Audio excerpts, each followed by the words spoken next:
आहात मंडळी? मस्त ना? मस्त मजेतच असाल अशी स्वामी चरणी प्रार्थना करते. श्री स्वामी समर्थ.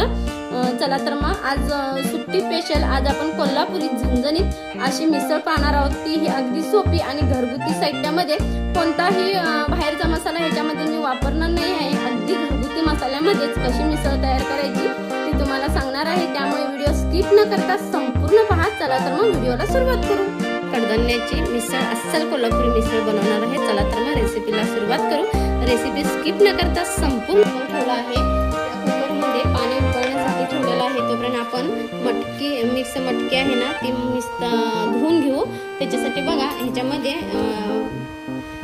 पाण्यामध्ये मी 2 चमचे मीठ वापरलेलं आहे. त्याच्यामध्ये आता 1 चमचा मी हळद टाकत आहे. पाणी गरम होत आहे तर ही मटकी मी स्वच्छ अशी धुवून घेते. बघा आपल्या पाण्याला ही उकळी येत आहे. त्याचबरोबर ती मी इथं मटकी ही धुवून घेतलेली आहे.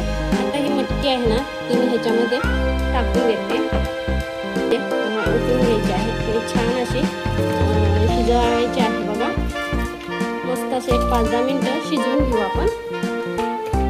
आता इथं ना मी हे मटकी आणि कढीपत्ता आहे ना तो स्वच्छ धुवून याच्यामध्ये कढीपत्ता घातलेला आहे, जेणेकरून कढीपत्त्याचा स्वाद खूप छान येतो आपल्या मिसळमध्ये. त्यामुळे आता 5 मिनिटं हे आपण शिजवून घेऊ. तोपर्यंत आपण मसाल्याची तयारी करून घेऊ. तोपर्यंत आपण इकडं मसाले भाजून घेऊ. कोणताही बाहेरील मसाला आम्ही वापरत नाही. मी घरी तयार करूनच मसाला मिसळला वापरते. बघा इथं 2 चमचे जिरे घेतलेले आहेत मी. 2 चमचे जिरे आणि मिरी, लवंग घेतलेला आहे. आणि त्याचबरोबर हे धने आणि थोडेसे 2 चमचे तीळ, 1 तमालपत्री आणि छान असं ह्याच्यात फुटाणे डाळ 1 चमचे किंवा हरभरे डाळ म्हटला तरीही चालेल, चणा डाळ म्हटला तरीही चालेल.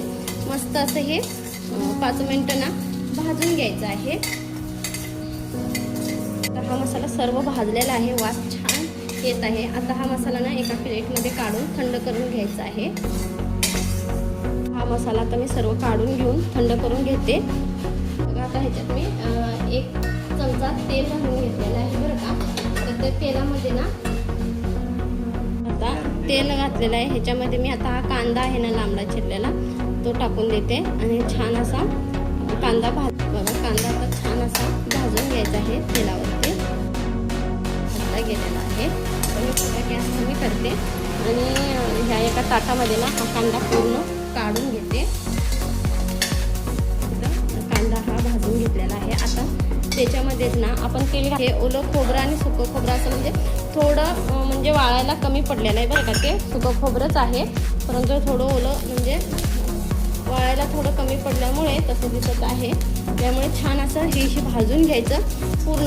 इथं आपलं खोबरं ही भाजून झालेलं आहे. खोबरं पण आता मी त्याच ताटामध्ये काढून घेते आणि हे सर्व मसाले आपण आता बारीक करून घेऊ. तोपर्यंत आपल्याकडं मटकी छान अशी शिजली गेलेली आहे बरं का. मिक्सरच्या भांड्यामध्ये आपण मसाल्याच्या काडी आणि थोडी कोथिंबीर घेतलेली आहे. त्याचबरोबर ते आलं आणि लसूण, त्याचबरोबर ते हा भाजलेला सर्व मसाला घेतलेला आहे. मसाला आधी छान असा बारीक करून घ्यायचा आणि मगच आपण ओलं खोबरं आणि कांदा बारीक करून घ्यायचा आहे. चला तर मग आपण हा मसाला बारीक करून घेऊ. थोडं मसाला मी वाटून घेतलेला आहे. आता त्याच्यामध्ये जात आहे ते खोबरं आणि कांदा झालेला आहे. आता चला तर मग आता आपण कटाची तयारी करू. इथे ना आपण मसाला तयार करोपर्यंत आपल्या इथं मटकी ही छान अशी शिजली गेलेली आहे. मटकी ही छान अशी शिजली गेलेली आहे. मस्त मटकी शिजलेली आहे. आणि कडधान्य हे बघा या चाळणीच्या साहाय्याने ना मी छान असं सर्व मटकी अशी गाळून घेतलेली आहे बरं का.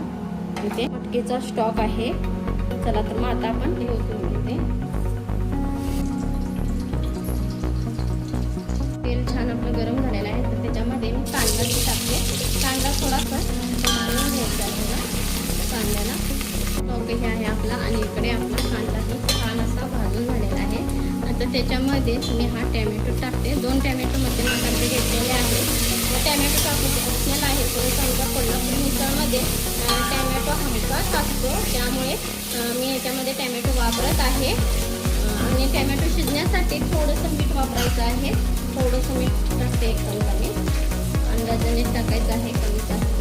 आणि 5 मिनिटं ना झाकून घ्यायचं आहे. थोडी ह्याच्यावरती कोथिंबीर टाकायची आहे. होईपर्यंत त्याच्यावरती झाकण देऊन शिजवून घ्यायचं आहे 5 मिनिटं कमी गॅसवरती. टॅमॅटो बघा, टॅमॅटोचे छान असा नाही वापरले बरं का. ह्याच्यामध्ये काश्मीरी लाल तिखट एकदम, त्याचबरोबर थोडी हळद आणि छान असं मिक्स करून घ्यायचं आहे. नाही ना तर ह्याच्यामध्ये टाकते आणि तेल सुटेपर्यंत छान असा मसाला आपल्याला हा शिजवून घ्यायचा आहे बरं का. म्हणून हा मटकीचा स्टॉक आहे ना तो ह्याच्यामध्ये वापरत आहे. आणि छान अशी तर्री येईपर्यंत आपल्याला हा मसाला शिजवून घ्यायचा आहे बरं का. बघा आता हे झाकण ठेवते, शिजला आहे क्या नाही बघायचं. छान अशी आपल्या मसाल्याला तर्री आलेली आहे, दिसते का आपल्याला. जो हा मटकीचा स्टॉक आहे तो मी ओतून घेणार आहे.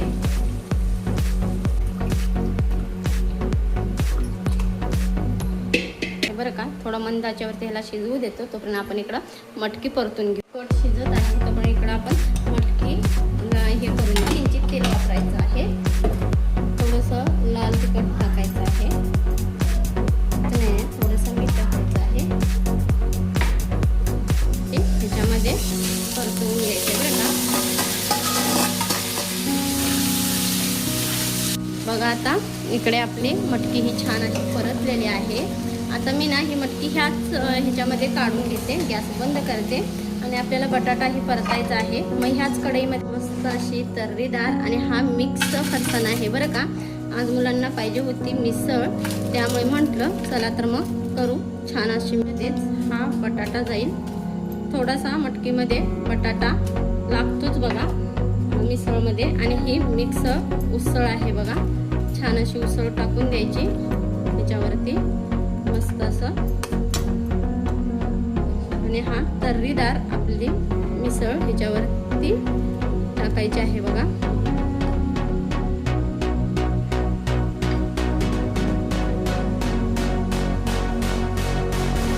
तुमच्या आवडीप्रमाणे कमी जास्त वरून थोडासा आणि फरसाणा त्याच्यावरती थोडीशी कोथिंबीर, त्याच्यावरती थोडासा कांदा आणि लिंबू. चला तर मग व्हिडिओ आवडला तर जाता चॅनलला लाईक शेअर सबस्क्राईब नक्की करा.